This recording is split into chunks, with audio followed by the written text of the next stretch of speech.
what's up, YouTube fans?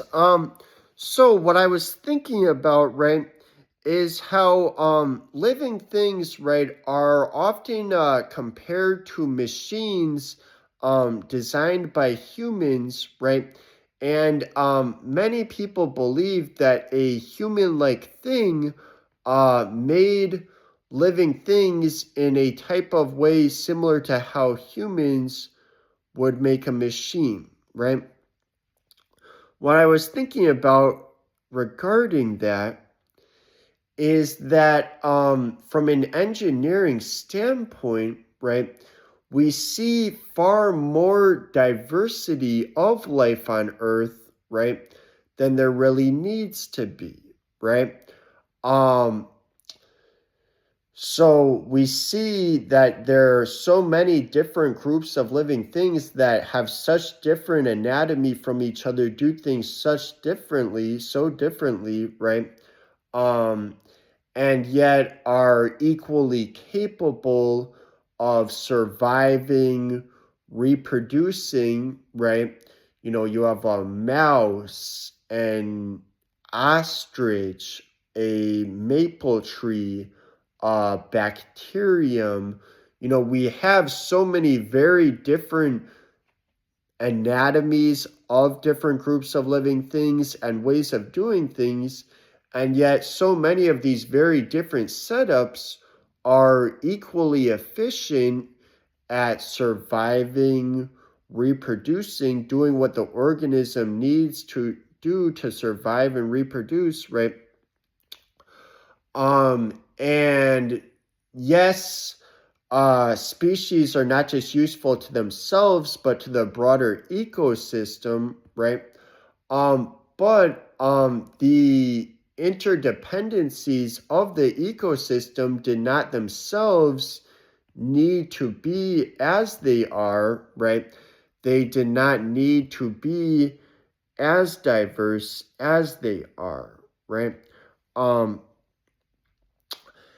and we see, right, that so yes, while a mouse and a blue jay are both, capable of surviving, reproducing, a blue jay can do certain things a dog cannot, right? Like a blue jay can fly, right? But a bat can also fly, a bat can fly, and a bat is a mammal, right? And so the overall anatomy of birds that makes them different from mammals is not at all necessary for them to be able to fly, right? Um, and if it's a matter of aesthetic purposes, like, oh, a bird is more pretty because it has feathers and beak.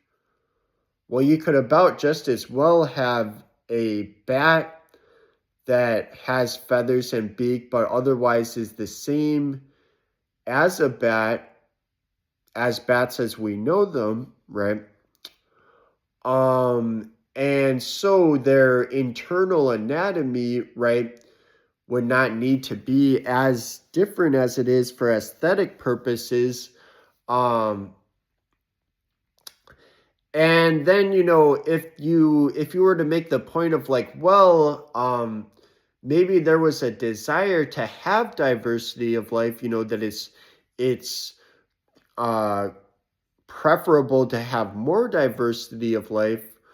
Why then do we observe nested hierarchical patterns of life on Earth, species organized into nested hierarchical patterns? To the extent that they are, that is the opposite of what you would expect if the goal was diversity, right? Um, you know, why is it that, a mouse has exactly 7 vertebrae in its neck? That is because it's a mammal, right?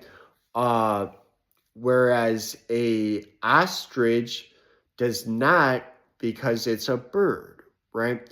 Either way works just fine. An ostrich has 19 vertebrae in its neck, if I remember correctly. Um, and that works just fine, right? That setup works just fine. Uh, it's because a mouse is a mammal that has 7 vertebrae in its neck, right? Why does a mouse have 3 middle ear bones, whereas a ostrich has 1 middle ear bone, right? Again, because a mouse is a mammal and a ostrich is a bird, right? And so, the nested hierarchical patterns that we observe of life are the opposite of what you would expect if the goal is to have more diversity, if there's a goal towards having lots of diversity, right?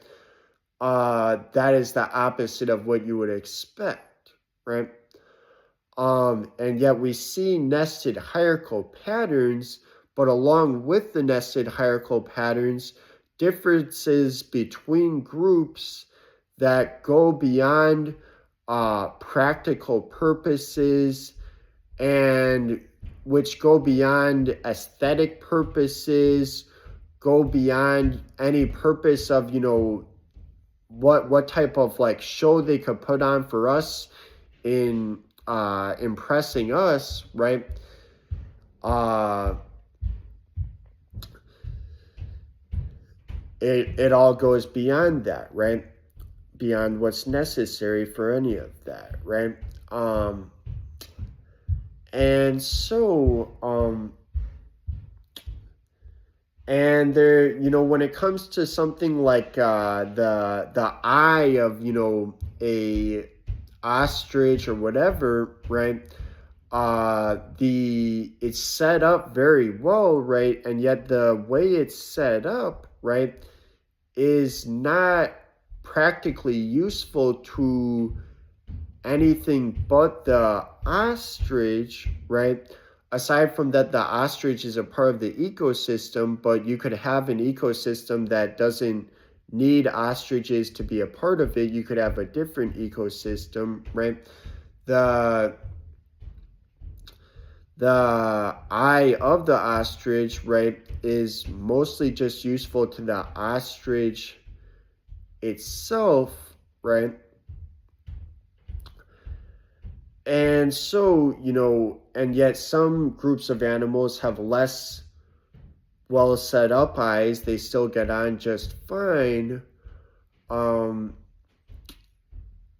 with less, less efficient eyes that see less colors, efficient at seeing. And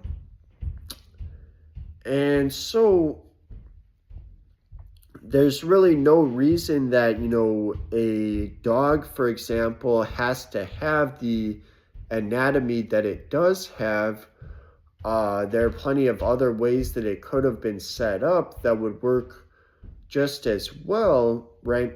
And the way it is set up is more so than anything else predicted based on the nested hierarchical patterns of life on Earth, right? That is the best predictor of what the anatomy of a dog will be, right? But there are plenty of other ways it could have just as well been that would be just as efficient, right? All right, that's all for now. See you guys.